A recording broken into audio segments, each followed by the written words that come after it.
ગુરુ માતા સુદીક્ષાજી, સાત સંગાતજી, પ્રેમથી બોલજો ધન નિરાકારજી. સંત સમાગમ એ સૌની ઓળખાણ અને સમાગમથી શરીરની સ્થિરતા અને પ્રભુ ઓળખાય છે.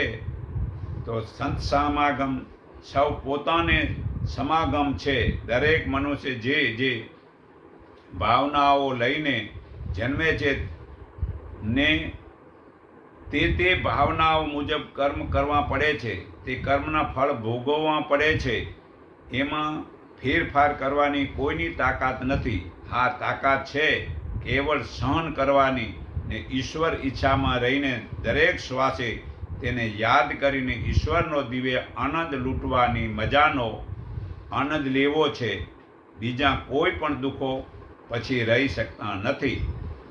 તો જેના જેવો આનંદ લૂંટવો હોય, એટલે પરમાત્માના જેવો આનંદ લૂંટવો હોય તો તેના જેવું જીવન જીવવું પડશે, પરમાત્મા જેવું. તો જે ત્યાગી પુરુષને બીજા મનુષ્યને યાદ રહે છે તે મનુષ્યને પૂર્ણ ત્યાગી માનવો જ નથી અને તેને ઈશ્વરનો પૂર્ણ આનંદ મળતો જ નથી. કારણ કે તે જે મનુષ્યને યાદ કરે છે તે મનુષ્ય જે કર્મો કરે છે તેમાં જરૂર જે યાદ કરનારનું કર્મનું ફળ ભોગવવું પડે છે. તેમાં તેનું જરૂર તે કર્મ ભોગતાપણું છે અને કર્તાપણું તથા ભોગતાપણું જરૂર પડે છે. ઊંડે દુઃખથી સતાવે છે અને ઈશ્વરના પૂર્ણ આનંદથી તે દૂર રાખે છે. હવે જ્યારે આગળ વધીને પોતાના શ્વાસોશ્વાસને યાદ કરે છે કે જુએ છે, તે પણ પૂર્ણ ત્યાગી નથી અને તે પૂર્ણ ત્યાગનો પૂર્ણ આનંદ પ્રાપ્ત કરી શકતો નથી. કારણ કે દરેક જીવાત્માઓ પોતાના શ્વાસોશ્વાસમાં રહેલા પ્રાણ તત્વની મદદ વડે જે કર્મો કરી શકે છે તે ફળ તે ભોગવી શકે છે. અને જે પ્રાણ તત્વ તમારા પ્રત્યેક શ્વાસમાં તમે લઈ રહ્યા છો, હવે જ્યાં સુધી તે શ્વાસોશ્વાસની તમે યાદ કરો છો ત્યાં સુધી જરૂર પાકું માનજો કે તે દરેક જીવના કરેલા તમામ કર્મોમાં અને ભોગવાતા તમામ કર્મોમાં તમારો પણ ફાળો રહે છે. અને તે કર્તાપણાનો તથા ભોગતાપણાનો ફાળો ઊંડે તમને દુઃખથી સંતાવીને પૂર્ણ આનંદથી આમ દૂર રાખે છે. તો મારી મતલબ કે જે શ્વાસને હવે છોડી ને પૂર્ણ આનંદ માટે શું કરવાનું? તો પૂર્ણ આનંદ ત્યારે જ પ્રાપ્ત થાય છે કે જ્યારે બીજા જીવોનું અને તે સિવાય શ્વાસોશ્વાસનું પણ યાદ છોડીને તમે તમારા આત્મામાં સ્થિર થયેલા હશો. તમે કહેશો કે તો પછી ત્યાગનો સાચો માર્ગ તો બહુ જ મુશ્કેલ છે. હા, હું કહું છું કે મુશ્કેલ તો છે, પરંતુ જેને સાચો આનંદ લૂંટવાની લગ્ની લાગી છે તેને માટે મુશ્કેલ નથી. હે સાધક, જ્યાં સુધી તું તારા આત્માનો સંગ નહીં કરે ત્યાં સુધી બીજા સંતોનો સંગ તેને ઈશ્વર તરફ જવામાં મદદ નહીં મળે. અને જ્યાં સુધી તું તારો ગુરુ નહીં બને ત્યાં સુધી બીજા ગુરુનો ઉપદેશ જરાય તને ઈશ્વર તરફ જવામાં મદદરૂપ નહીં થાય.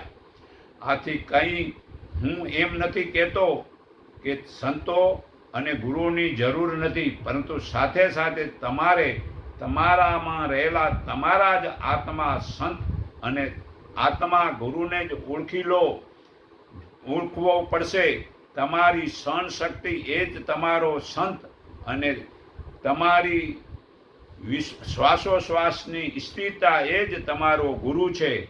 આ બંનેને કેળવ્યા પછી જ બીજા સંતોને ગુરુઓને સમજી શકશો. તો હવે શરીરની સ્થિરતા વિશે જાણો. દેહ ભાવે રહીને ધીરે ધીરે દેહની એક જ કાર્યની સ્થિરતા થવાથી આપોઆપ મનની પણ સ્થિરતા આવે છે. તમે તમારા જીવ ભાવના સંકલ્પ વિકલ્પ છોડી દો તો નવા બંધનો છૂટી જશે. હવે શરીરનું મહત્વ વિશે જાણો. હે સાધક, કર્મ કરવા માટે તો આ શરીર મળ્યું છે. કર્મ કરવાથી ઈશ્વરથી દૂર થઈ જવાતું નથી, પરંતુ તે કર્મનું હું કરતાપણું એવું અભિમાન જ છોડી દેવાનું છે. તો એ પ્રત્યે આત્માને ઈશ્વરથી દૂર રાખે છે અભિમાન. તો અભિમાન છોડી દો. જ્યારે જ્યારે કર્મ કરો ત્યારે તે કર્મનું કરતાપણું ઈશ્વરને આપી દો. તેથી તમારું અભિમાન પાતળું થશે અને તમે ઈશ્વરના દિવ્ય આનંદના અધિકારી થઈ જશો. તો ટુકડો રોટલી, ટુકડો ધોતલી અને ટુકડો ઓટલીનું જ જેને યાદ રહે છે ને બાકી જંજાળ જે યાદ રાખતો નથી, કેવળ વર્તમાનમાં જ સ્થિર રહે છે, તે જ સાચો માણસ કહેવાય છે. અને એ જ માણસ પણ ત્રણેયનું પણ તે યાદ નથી અને કેવળ ઈશ્વરની યાદમાં જ ડૂબેલો રહે છે. જ્યાં જ્યાં તેની દ્રષ્ટિ પડે ત્યાં કેવળ ઈશ્વર જ દિવ્ય તત્વ દેખે છે. તે જ સાચો સંત કહેવાય છે. બાકીના અસુરી છે. પરંતુ જેમના ઉપર નારાજ થવું નથી, સમય જતાં એક દિવસ તે સાચો મનુષ્ય બની જશે. તમે તમારા આત્મામાં જ સ્થિર રહો તો એ સહેજ થઈ જતા કર્મો અને સહેજે ભોગવાઈ જતા ફળો ત્યાગનો જ છે. એ ત્યાગી કહેવાય છે. બાકી જે સહેજે થઈ જાય એ કર્મ મતલબ કે ત્યાગી કહેવાય છે. બાકીના તો જે છે ને, આપણે જો છોકરાને બચપણમાં પૈસા, ગાડી, બંગલા કે મોબાઈલ જેવી વસ્તુ ભેગી કરવાનું શિક્ષણ આપીએ છીએ, તે મોટા થઈને તેમાં જ સાધનો ભેગા કરીને પછી સાધનો માટે ભેગા કરે છે અને સાધના પછી થતી નથી. તો સાધનાથી સગવડ વધે છે ને તેથી ભય વધે છે અને ભયથી મતલબ એની સુરક્ષા કરવી પડે છે અને સુરક્ષાથી શરીરમાં કમજોરી આવે છે અને તેથી ટેન્શન વધી જાય છે. અને તેથી સમય કિંમતી જે છે તે કિંમતી સમય 80 થી 100 વર્ષમાં ખાલી પૂજા, પ્રાર્થના, માલા, મંત્ર બોલવા તથા ઉપવાસ, તીર્થ, દેશ વિદેશ ફરવું વગેરેમાં મનને રજોગુણમાં સમજાય છે. આ વગેરે મનનો રજનમાં કે સમાજમાં સેવા વગેરેમાં હેતુથી જીવના તે અહંકાર, કામ, ક્રોધ, સમાજ સેવા કરો એટલે અહંકાર, કામ, ક્રોધ, લોભ, મોહ, સ્વાર્થ વધે છે. તો હવે આપણે અમૂલ્ય સમય ખોટી રીતે વેફી નાખીએ છીએ. તો શું કરવું છે? તો સાધના વધારવાથી લાભ જાણો. તે સાધનાથી સાય વધે છે, સાયથી ઉન્નતિ થાય છે, ઉન્નતિથી આત્માબળ વધે છે, આત્માબળની શક્તિ વધે તો શક્તિથી મુક્તિ થાય છે અને મુક્તિથી આનંદ આવે છે અને આનંદથી સમય આબાદ થાય છે. તે સમય આબાદથી મનુષ્ય જીવન સફળ થાય છે ને સમયના આબાદ હોવાથી તે અહંકાર, કામ, ક્રોધ, લોભ, મોહથી મુક્તિ થાય છે અને તે 100 કે 80 વર્ષમાં બહુ જ સારા સમયમાં જીવનમાં વિકાસથી સર્વ કર્મોમાં આગળ નીકળે છે. તે ભલે પછી ભણવામાં કે ગૃહસ્થ ઘરના કામમાં કે ધર્મ કાર્યમાં આગળ નીકળે છે. જેની પાસે જ્ઞાન છે તે સર્વને આકર્ષિત કરે છે અને તે જ જગતમાં મોક્ષ કે બ્રહ્મ જ્ઞાન માટેની જિજ્ઞાસા જાગે છે.